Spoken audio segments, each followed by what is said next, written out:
오늘 아침 하나님의 말씀은 지난주에 이어서 마태복음 18장 21절부터 35절까지 본문을 읽는 가운데 많은 꼭 드라마 같은 이야기가 펼쳐지는데 여러분들이 말씀을 읽으면서 은혜를 받으시기 바랍니다.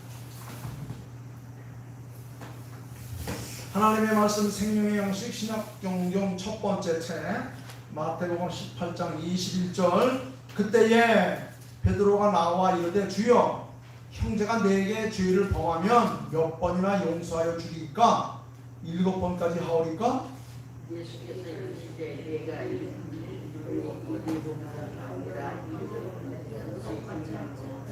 그러므로 천국은 그 종들과 결산하려던 어떤 임금과 같으니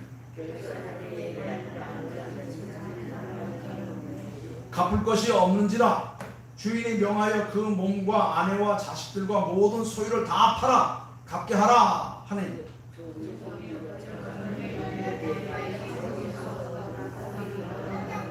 그 종의 주인이 불쌍히 여겨 놓아주러 보내매 그 빚을 탕감하여 주었더니 그 종이 나가서 자기에게 변변하며 빚지는 사람을 나타나서 그 종에게 빚을 갚으라 하며 그 동료가 엎드려 간구하여 이르되 나에게 참아 주소서 갚으리이다 하되 허락하지 아니하고 일어나서 그가 빚을 갚으려고 하면서 이를 그 동료들이 그것을 보고 몹시 딱하게 여겨 주인에게 가서 그 일을 다 알리니 이 주인이 그를 불러다가 말하되 악한 종아 내가 너희에게 내가 낸 빚을 전부 탕감하였으므로 내가 너를 불쌍히 여긴 것 같이 너도 네 동료를 불쌍히 여김이 마땅하지 아니하냐 하고 다 같이 너희가 각각 마음으로부터 형제를 용서하지 아니하면 나의 하늘 아버지께서도 너희에게 이같이 하시리라. 아멘.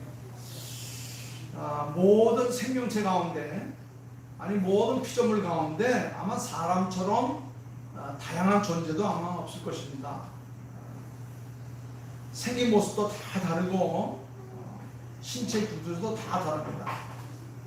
아마 우리 교회에서 가장 닮은 식구를 찾으면 우리 희민이네 식구가 다 닮았을 텐데 그런데도 다 자세히 보면 다 달라요. 희민이 다르고 희윤이 다르고 또 세연이도 다르고 엄마도 달라요. 다 다릅니다.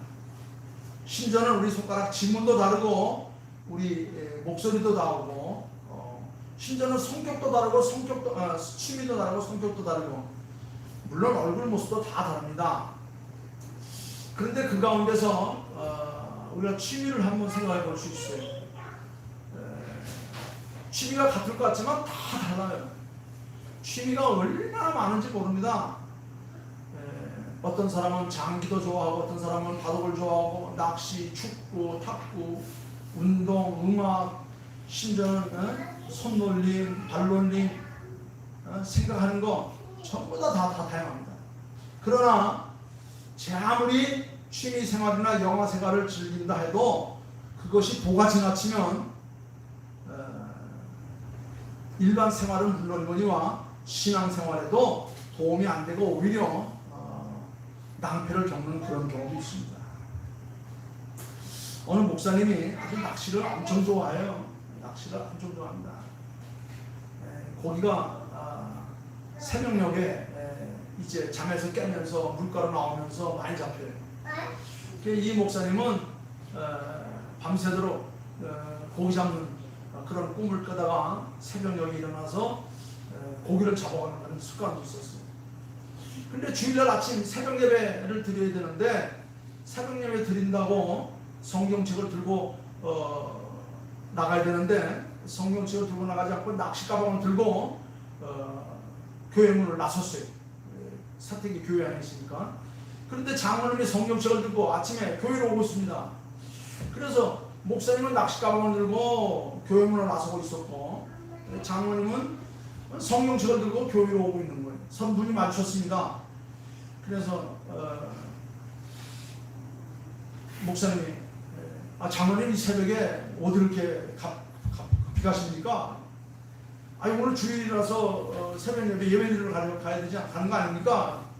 목사님이 깜짝 놀래가지고 아차, 내가 이거 너무 정신을 놓았구나 하는 이런 우스갯소리가 있습니다. 또 반면에 아주 바둑에 심취했던 그런 장로님이 계셨습니다. 토요일 하루 종일 그것도 모자라서 새벽 1시까지 바둑을 두었습니다.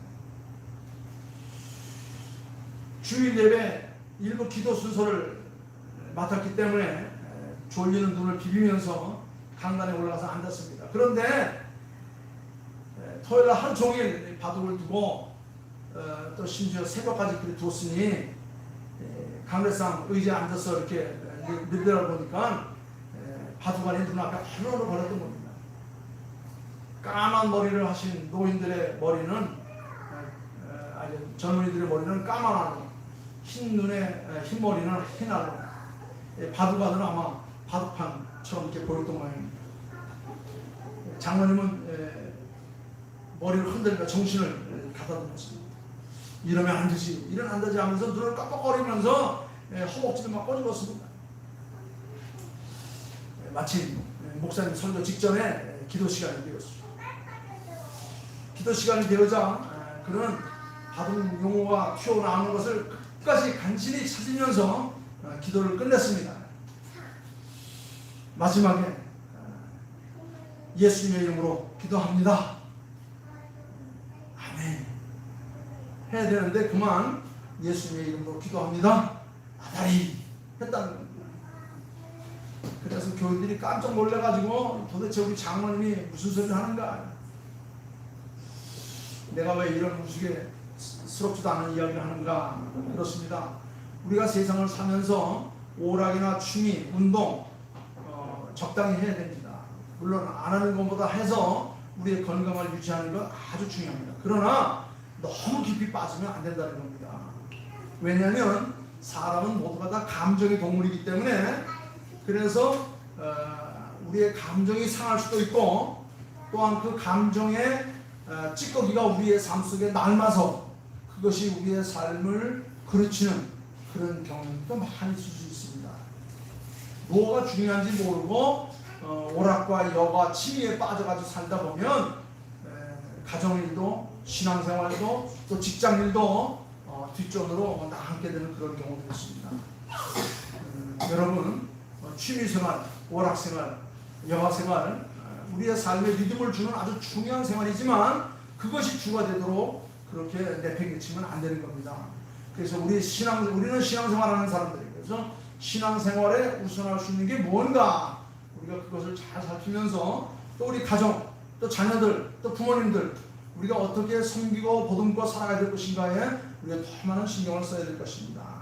그래서 우리는 바로 예수를 나의 구주로 믿어 하나님의 백성이 된 사람들, 그리고 하나님의 사랑을 덧입고 그것을 통하여 다른 사람들에게 자비를 베풀고, 그리고 서로를 아끼고 사랑하는 마음, 이런 것들이 오래도록 우리의 삶 속에 남는 것이 좋지만, 오히려 반면에 남을 미워하거나 또한 서로 간의 다툼으로 인하여 아픔을 끌어안고 원한 가운데 살고 있다고 한다면, 그것은 우리가 빨리 해소하고 빨리 다 치유하고 건강한 삶으로 나아갈 수 있도록 그렇게 해야 될 것입니다.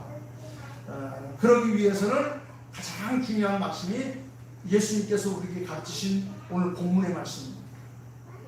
오늘 설교의 제목은 신자와 용서, 믿는 사람과 용서는 어떤 관계가 있는가 하는 것을 잠시 한번 살펴보려고 하는 겁니다.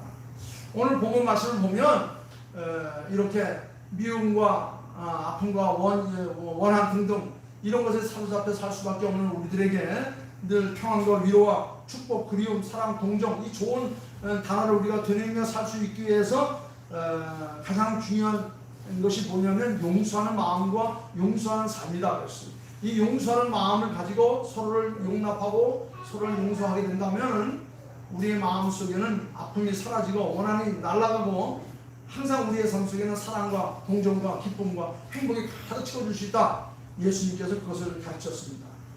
자, 우리가 잘 아는 대로 어떤 날 베드로가 예수님께 물어보았습니다. 친구가 내게 죄를 범하면 몇 번이나 용서해 주면 좋겠습니까? 한 7번 정도 할까요? 그랬더니 예수님께서 하신 말씀이 7번뿐만 아니라 70번씩 7번째라도 할 수 있다면 해라. 이 엄청난 거 아닙니까? 7번 얘기했더니 70번에 7번 7, 49, 490번까지도 지금 무한대로 용서하라, 이런 말씀하신 겁니다. 유대교회 스승, 우리 개신교로 말하는 목사님 같은 분들이 랍비라고 말하는데, 유대 랍비 교훈에 보면 사람이 죄를 지으면 적어도 한 3번까지는 용서하라. 그 이상 안 되면 공의 앞에 세우고 증인 앞에 세우고, 그래도 안 되면 상계도 하지 말고 내쳐버리라, 이렇게 가르쳤습니다. 그러나 베드로는 이 랍비가 가르친 이 교훈에다가 4번을 더해서 우리 유대교에서는 랍비가 3번까지 용서를 하고, 그래도 말 안 들으면 증인을 세우고 교회 앞에 세우고 내버리라고 말했는데, 한 4번 더해서 한 7번까지 할까요? 그러나 예수님의 대답은 490번까지라도 용서하라. 유로민들에게 7은 완전수입니다. 4는 땅수고 3은 하늘수. 그래서 하늘과 땅의 수를 합쳐서 완전수라고 이렇게 유대인들과 또 유럽 사람들은 그렇게 여겼습니다. 이 말은 뭐냐? 7번 용서하는 것도 완전히 다 용서하는 것인데, 가장 큰 용서는 없었던 일로 하는 것이다. 없었던 일로 한다. 여러분 490번 세기도 힘들겠죠. 490번을 반복해서 나는 너를 결코 잊을 수 없어, 넌 잊을 수 없어, 내 눈에 흙이 들어가도록 나는 잊을 수 없어, 이렇게 내용이다 한다면 아마 그는 한이 쌓이고 또 쌓여서 아마 태산을 이루어서 결국 그 한에 묻혀서 아마 먼저 죽을지도 모르는 것입니다. 그러나 반대로 나는 용서할 거야, 없던 일을 할 거야, 이렇게 490번을 아마 반복한다고 한다면 있던 감정, 상한 감정, 원한도 다 눈처럼 녹아져서 아마 다 없어져 버리고 말 것입니다. 자, 그렇다면 용서란 뭐냐? 용서가 뭐냐? 성경에는, 히브리어는 이 용서에 대한 단어들이 여러 가지가 있어요. 이 유대인들은 이런 그 신앙적인 용어, 이런 어떤 그 신령한 용어들이 굉장히 많아요.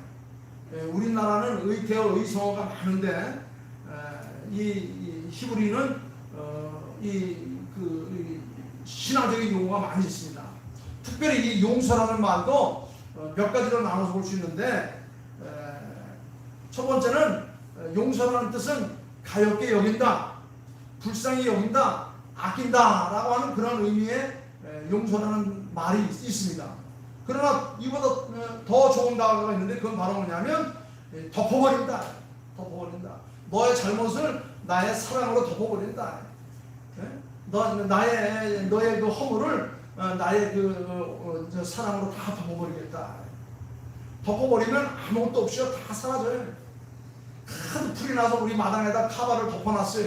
카바를 붙여버리니까 다 죽어지고 다 없어졌습니다. 그렇습니다. 히브리어 가운데 이 용서라는 의미 가운데 이 덮어버린다는 그런 의미가 또 있습니다. 그런데 또 하나는 이런 단어가 있어요. 놓아주다.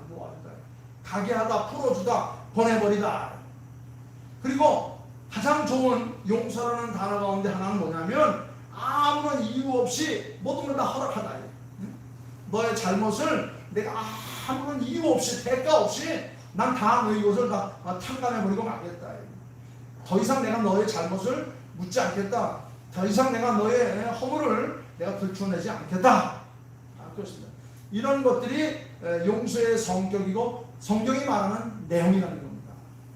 여러분, 상대방의 허물을 덮어주는 것, 상대방의 잘못을 이유도 까닭도 따지지 않고 다 놓아서 풀어준다는 것, 이것이 용서라는 겁니다. 그런데 반면에 내가 널 용서는 하지만 따질 건 따지고 캘 건 캐고 밝힐 건 밝히고 그리고 나서 나 용서한다 라고 한다고 한다면 결코 용서가 되지 않을 것입니다. 여러분, 털어서 먼지 안 나는 사람이 어디 있겠어요? 그런데 그것을 우리는 덮어버리겠다, 없이 하겠다, 다 탕감하겠다. 용서하는데도 이유가 있고 조건이 있고 과거가 있고 있을 수 있는 것이 있다. 그것은 용서가 아닌 것입니다. 성경이 말하는 용서는 우리의 모든 허물과 죄를 다 없애겠다, 다 덮어버리겠다, 다 날려버리겠다. 이것이 바로 하나님께서 우리에게 행하신 당신의 용서예요. 이것이 우리가 덧입은 하나님의 은혜예요. 우리의 죄에 대해서 하나도 따지지 않고 너희의 죄가 핏빛 같지라도 양털같이 휘어질 것이고 너희의 죄가 지렁 같을지라도 눈같이 휘어지겠다. 나는 너희의 죄를 도무지 기억도 하지 않겠다. 이것이 바로 하나님이 우리에게 보여주신 사랑 용서이고 이것이 바로 우리의 삶 속에 나타나는 하나님의 사랑이라는 겁니다. 자, 그렇다면 왜 용서해야 됩니까? 왜 용서해야 되느냐? 23절부터 35절에 예수님께서 이야기를 하나 하셨습니다. 일반 달란트 빚진 종이 있었습니다. 빚을 갚기로 한 날짜가 지났지만은 이 종이 빚을 못 갚자 주인이 그를 불렀어요. 네가 그 빚을 내게 줬으니 내 땅도 팔고 집도 팔고 심지어 내 아내도 팔고 자식도 다 팔아서 갚아라. 그랬더니 이 종이 살려달라고 기회를 달라고 땅밖에 엎드려서 그렇게 아주 참소를 하고 있었습니다. 주인은 그 모습을 보고 참 안 된 마음이 생겨서 정상 참작을 해서 모든 것을 다 탕감해 줬습니다. 연기해 주는 정도가 아니에요. 깎아주는 정도가 아니라 아예 그냥 날려버렸어요. 다 덮어버렸어요. 다 없애버렸습니다. 이것이 바로 성경에서 말하는 용서이고 이것이 바로 하나님의 지극한 사랑인 겁니다. 기한을 연기받은 것이 아니라 아예 탕감까지 받았던 이 종은 상상도 못하던 은혜를 입고 너무너무 기쁘고 즐거워서 자기 집으로 춤을 추며 뛰듯이 그렇게 달려가고 있습니다. 그런데 길을 가는 도중에 자신에게 100단이라는 꾼을 꼬간 친구를 만났어요. 그는 그 친구의 멱살을 잡고 이 나쁜 놈 무슨 돈인데 그게 어떤 돈인데 그걸 꼬갔으면 절대 갚아야지 떼먹기로 작정했느냐고 그렇게 막 멱살을 잡고 행패를 부렸습니다. 그리고 그를 신고를 해서 관가에다 가둬버리고 말았습니다. 이 모습을 지켜보고 있던 옆에 있는 친구가 1만 달란트를 탕감해준 주인에게 이 모든 사정을 다 이야기를 했습니다. 화가 난 주인이 그를 불러서 얘기했습니다. 이 악한 종아, 이 못된 놈아, 네가 내게 빌기에 내가 네 빚을 다 탕감해 주었거늘 너도 저를 불쌍히 여겨 탕감해 주는 것이 옳으니거늘 어째서 저에게 저렇게 폭행을 저지르고 그를 힘들게 하고 오게 가두었단 말이냐. 그러면서 주인이 화가 머리까지 뻗쳐가지고 그 빚을 다 갚도록 저를 옥에다 가두라 라고 이렇게 했다는 이야기를 예수님께서 비유로 말씀하고 계셨습니다.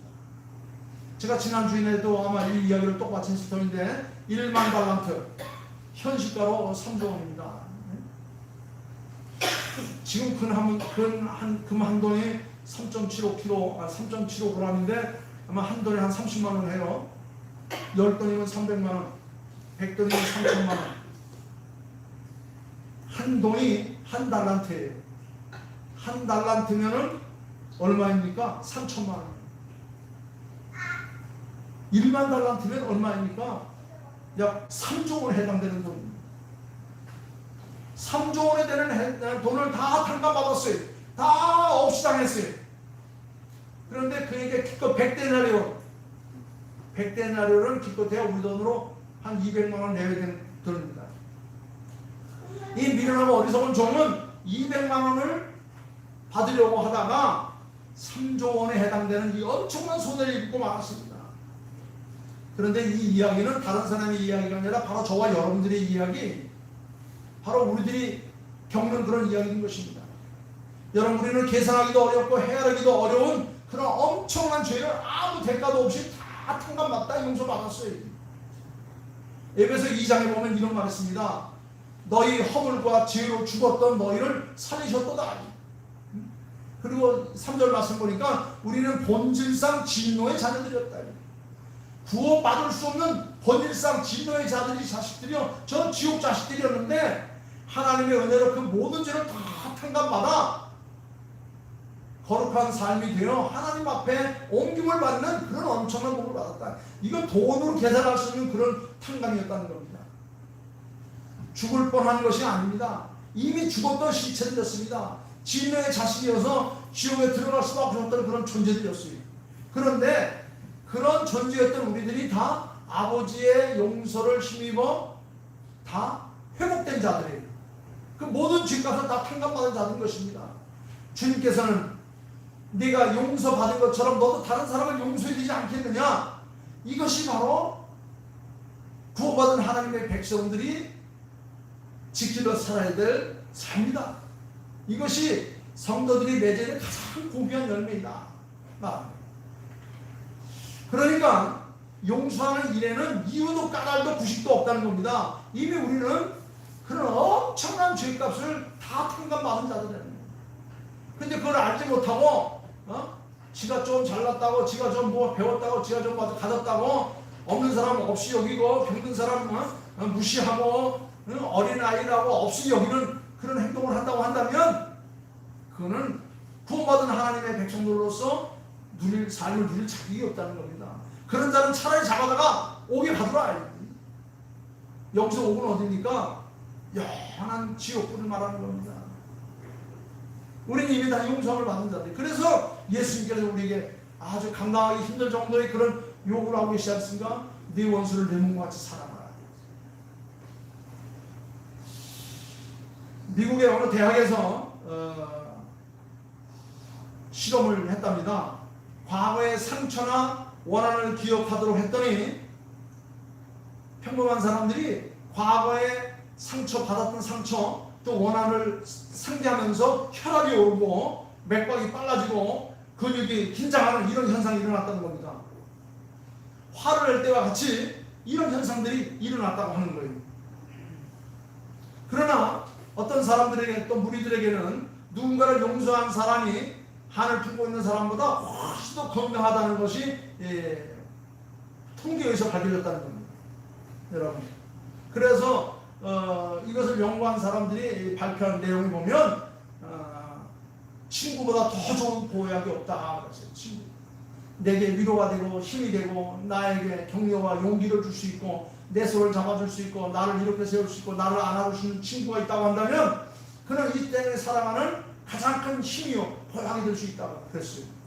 반면에 내 과거의 상처를 뒤집어내고 원한을 기억하게 하고 나로 하여금 나쁜 기억들만 자꾸 쑤셔야 되는 그런 사람이 있다고 한다면 오히려 그의 삶에 그의 영혼에 큰 병이 생겨서 제명을 다하지 못하고 죽어갈 수밖에 없다. 그렇게 말하고 있습니다.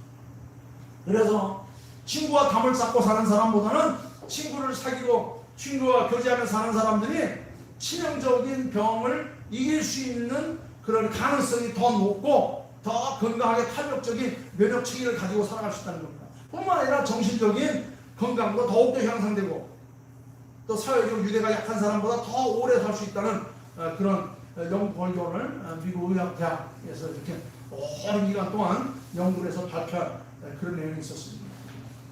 여러분, 친구가 뭡니까? 친구. 예수님께서 마태복음 13장에서 그랬어요. 사람이 친구를 위하여 목숨을 걸면 이에서 더 큰 사랑이 없나니 너희는 나의 친구라. 친구가 뭡니까? 서로 용서하고 이해하고 돕는 것이 친구예요. 그런 자들이 많은 사람들은 이 땅에서 건강하고 행복하게 승리하며 살아갈 수가 있는 거예요. 그래서 마태복음 6장 12절 말씀을 보니까 예수님께서 이렇게 말했습니다. 우리가 우리에게 죄 지은 자를 사하여 준 것 같이 우리도 우리의 죄를 사하여 주옵소서. 그렇게 기도했어요. 우리는 이미 용서받은 사람이에요. 이미 우리는 모든 죄값을 다 탕감받은 사람이에요. 나의 그 엄청난 죄값을 우리 주님께서 다 덮어버렸어요. 날려버렸어요. 다 없애버렸어요. 그렇다면 이제 우리도 남을 용서하며 사는 그런 삶, 그런 자들을 하나님께서 부르어서 아름다운 열매를 맺으며 천국 백성들로 우리를 부르신다는 겁니다. 그렇지 않으면 전부가 다 묶어서 지옥 창고에 다 내던지겠다. 참 무서운 말씀이기도 하고 우리에게 축복된 말씀이기도 하는 거예요. 여러분들 마음속으로 되뇌이십시오. 나는 이미 하나님 앞에 용서함 받은 사람, 나는 이미 앞에 모든 죄값을 다 탕감받은 사람, 나는 자유함을 얻은 사람. 이제 나도 내 아내를, 내 남편을, 내 자식들을, 내 부모를 내가 주님 앞으로 인도하는 그런 친구가 되겠다. 자, 어떻게 용서해야 됩니까? 이제는 그러면 다른 거 없습니다. 주님의 교훈대로 용서하면 되는 겁니다. 주님께서는 우리에게 뭐라고 말했습니까? 내가 용서받은 것처럼 용서해야 된다. 그게 뭐죠? 너희가 거저받았으니 거저 주어라. 대접을 받고자 하는 대로 대접하라. 이것이 바로 하나님의 백성들이 누릴 황금률이라고 했어요. 이거보다 더 큰 계명이 없다 그랬어요. 우리 이미 거저받았어요. 거저 주는 것, 거저 줄 때 내 것이 손해내는 것이 아니라 거저 주면 그 거저준 자리에 또 뭐가 채워지는 거예요. 샘물의 역사, 펌프의 역사. 우리는 베풀면 내 거 다 날아가는 줄 알지만 베풀면 날아가는 것이 아니라 그 자리가 또다시 뭔가 밀고 들어와서 채워진다는 것을 우리가 체험해야 되는 겁니다. 여러분, 용서해야 내가 용서받은 것이 유효하고, 내가 용서해야 내 심령이 표하고, 용서해야 내 가정도 교회도 국가도 모든 것이 다 평안해질 수 있는 것입니다. 그런데 요즘은 우리가 살고 있는 이 세상은 아주 각박한 세상이 되고 있죠. 왜 그렇습니까? 용서가 사라졌기 때문에 그래요. 사랑이 무뎌졌기 때문에 그렇습니다. 화해가 날아가 버렸기 때문에 그런 거예요. 오히려 사랑과 용서와 화해가 다 사라지고 오히려 그 자리에 뭐가 가득 찼죠? 증오와 갈등과 다툼이 가득 채워지니까 맨날 누구 두고 싸우는 거예요. 누군가가 그랬습니다. 사람을 바라볼 때 어느 정도 거리를 두고 바라보라. 어떤 조명 하에서 보느냐에 따라서 이뻐 보이기도 하고 미워 보이기도 한다고 그랬어요. 여성이 가장 아름답게 보일 때가 언제냐? 어느 학자가 그랬어요. 달빛 아래서 보아야 가장 예뻐 보인다. 달빛 아래서 보아야. 왜냐하면 단점이 희미한 빛으로 가려지기 때문이라는 겁니다. 우리나라 풍속학 가운데 신윤복이라는 풍속학자가 있어요. 그 신윤복이가 그린 미녀들의 그림들을 보면 전부 다 달빛 아래서 그림을 그려놨어요.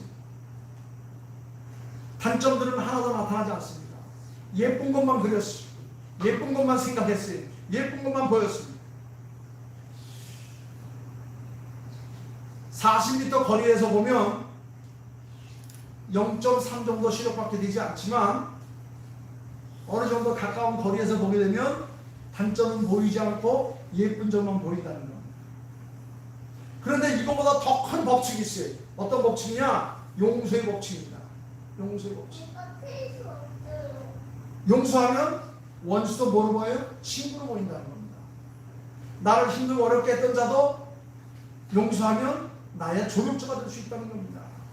적이 동지로 변하는 겁니다. 추녀가 미녀로 보이는 겁니다. 어떤 사람이 이렇게 말했습니다. 함께 있되 거리를 두라. 함께 있되 거리를 두라. 그래서 하늘바람이 그대들 사이에서 춤추게 하라. 그래서 시원한 바람이 그대들 사이를 지나감으로 말미암아 서로 사랑하고 서로 춤추고 서로를 구성하지 않는 범위 내에서 그렇게 거리를 유지하며 살아가라. 너무 가까우면 아름다운 안면은 안 보이고 흠만 보여요. 그래서 그것이 트집이 잡아가지고 오히려 싸움이 일어나는 겁니다. 여러분, 서로 간에 간격을 두어서 그 사이를 시원한 바람이 불어서 서로를 끌어안을 수 있도록, 호응할 수 있도록, 붙잡아줄 수 있도록, 이렇게 세울 수 있도록 사랑으로 구속하지 말고 오히려 가슴을 주라고 했어요. 함께 서 있으라. 그러나 너무 가까이 있지 말라. 오늘 본문 35절 말씀에 뭐라고 말합니까? 너희가 각각 중심으로 형제를 용서하지 아니하면 내 천국께서도 너희에게 이와 같이 하리라. 이 말은 뭐냐? 중심으로 용서하라는 겁니다. 가슴으로 용서하라는 겁니다. 중심이란 신실한 마음, 거짓 없는 마음, 하나님 하늘이 주시는 그런 마음인 것입니다. 여러분, 우리가 용서하지 않으면 내가 용서를 느낄 수가 없어요. 내가 용서를 받았다는 것을 누리지 못합니다. 오히려 남을 용서하지 않고 앙심을 품고 한을 품으면 그 사람에게는 아무런 해가 안 되는데 오히려 용서하지 않고 앙심을 품고 한을 품었던 나 자신만 정신적인 건강에 해를 당하게 되고 나만 큰 손해를 입게 되는 거예요. 상대방은 아무렇지도 않아요. 나에 대해 생각도 안 해. 그러면 내가 상대방에 대해서만 아유 저놈이 나를 힘들게 했지, 저놈은 내가 원수로 갚아야지, 이렇게 하다 보면 상대방은 아무렇지도 않은데 그렇게 생각하면 자신만 병이 드는 거예요. 여러분, 내가 미워하는 그 사람은 아무런 관계가 없어, 상관이 없어요. 용서라는 낱말의 뜻은 말씀을 드린 대로 이유 없이 허락해주고 무조건 덮어주고 혐의를 풀어주는 것입니다. 나의 주님 예수님도 우리를 그렇게 용서하셨어요. 묻지도 않으셨어요. 따지지도 않으셨어요. 캐지도 않으셨어요. 그냥 다 덮으셨어요. 우리의 허물과 죄를 다 당신의 피값으로 다 덮으셨다는 겁니다. 여러분, 원한이나 혐의를 가슴에 담아두면 가슴에 담아둔 사람만 병이 되는 거예요. 그것이 상대방에 가서 반사돼서 내게 돌아올 뿐인 것입니다. 여러분, 우리 한평생 살아가면서 힘들고 어려운 날을 많이 겪을 것입니다. 상대방을 통해서 상처도 입고 원한도 입을 것입니다. 그러나 그것을 용서할 때 오히려 그것이 내게서 다 사라져서 날아갈 것입니다. 그것을 끌어안고 있으면 오히려 그것이 내게 화가 됩니다. 내게 더 큰 참 병이 될 수밖에 없습니다. 오늘 주신 말씀같이 이미 우리는 용서를 받은 자들입니다. 이미 우리는 탕감을 받은 자들입니다. 그것도 상상할 수 없을 만큼 엄청난 것, 1만 달란트의 엄청난 빚을 입에다 탕감받은 사람들이에요. 그런데 시시하게 내게 200데나리온 빚진 자를 만났다고 그에게 내가 투덜대고 그에게 원한을 가지고 그를 참 뭐라고 한다고 한다면 정말 내가 봐도 웃기는 일이 될 수밖에 없을 거예요. 남은 2만 달란트를 용서받았는데 어떻게 200데나리온 빚진 자들을 내가 용서하지 못하고 오히려 그 원한을 내가 가지고 끌어안고 내가 스스로 그것으로 병을 만들고 있느냐. 여러분들 오늘 주신 말씀을 기억하면서 우리 믿는 자들은 이미 하나님의 용서함 받은 자들로 우리 많은 사람들을 다 끌어안고 용서해서 더 큰 은혜를 달리며 살아가는 거룩한 우리들 다 될 수 있기를 주님의 이름으로 축원하는 것입니다. 기도하겠습니다. 아버지 하나님 감사합니다. 우리는 이미 상상할 수도 없을 만큼 엄청난 것을 탕감받은 하나님의 백성이 된 사람들입니다. 예수 그리스도께서는 도무지 기억도 하지 않고 다 날려버리고 덮어버리겠다고 말씀하셨습니다. 다시 그것을 들추어서 스스로 죄인이 되는 어리석은 자가 되지 않도록 저희들을 붙들어 주심을 감사합니다. 내게 200데나리온 빚진 자 아버지 하나님, 그것을 인하여 내가 병들지 않도록 그 모두도 다 용서할 수 있는 그런 하나님의 자녀들 다 되게 도와주시옵소서. 감사하오며 우리를 용서하시며 우리의 죄값을 다 도무지 기억도 않고 탕감하신 우리 주 예수 그리스도의 이름 받들어 기도하옵나이다.